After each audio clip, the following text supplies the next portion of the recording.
చెవులకు వినబడుతుంది కాబట్టి ఇప్పుడున్న సీఎంని కర్కోటకుడనే అంట, హిట్లర్ అనే అంట. 2 నెలల చిన్న పాప పసికందు కుమ్మెర గ్రామంలో చచ్చిపోతే ఇప్పటి వరకు కూడా కేసు పెడతలేరు. హోంమంత్రి కూడా ముఖ్యమంత్రే, ఆయనకు తీరిక లేదు పాపం. చిన్న పసికందు చచ్చిపోతే ఇప్పటి వరకు కేసు పెడతలేరు. అందుకే అంటున్నా, కర్కోటకుడైనటువంటి సీఎం పరిపాలనలో ఉన్నాం.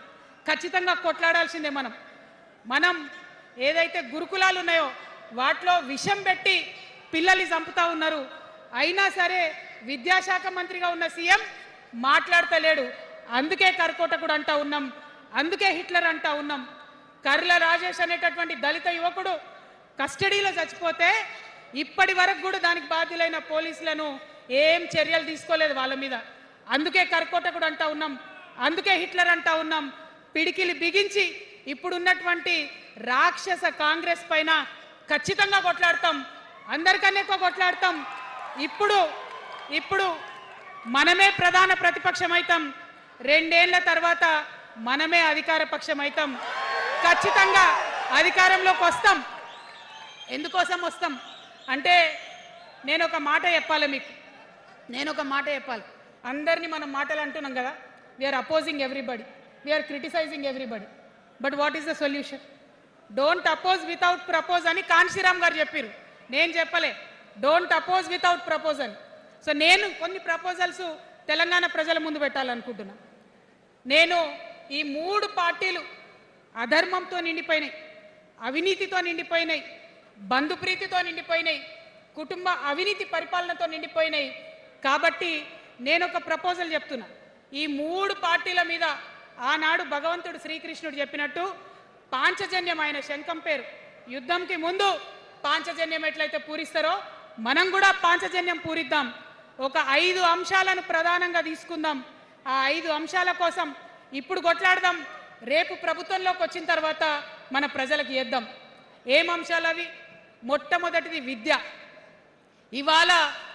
ఇవాళ గవర్నమెంట్ స్కూల్స్ అంటే ఆనాడు కేసీఆర్ గారు స్కూల్ బంద్ చేసుకుంటూ వచ్చారు, అదే రేవంత్ రెడ్డి గారు కొనసాగిస్తున్నారు. ఎక్కడా కూడా ప్రభుత్వ పాఠశాలలలో వసతులు లేవు.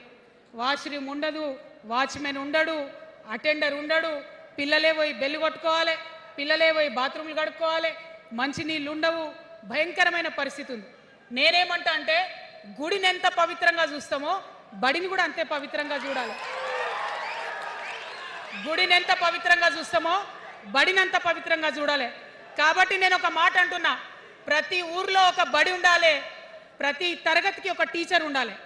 ప్రతి ఊర్లో ఒక బడి ఉండాలి, ప్రతి తరగతిలో ఒక టీచర్ ఉండాలి. ఖచ్చితంగా అట్లా జరిగినట్టయితే ప్రభుత్వ పాఠశాలలు మంచిగా అవుతాయి.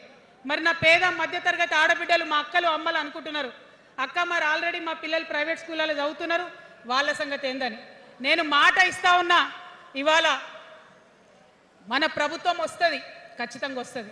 ఎందుకంటే ప్రభుత్వంలో వచ్చేది మీ అమ్మ కాబట్టి అమ్మ జేబు చూడదు, కడుపు చూస్తుంది.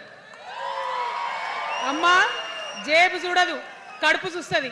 కాబట్టి మీ పిల్లలు ప్రైవేట్ పాఠశాలలో చదువుతున్నా, ఎంతవరకు చదువుకున్నా కంప్లీట్గా మీ మీద ఒక్క రూపాయి కూడా భారం పడకుండా చదివించే బాధ్యత మేం తీసుకుంటాం.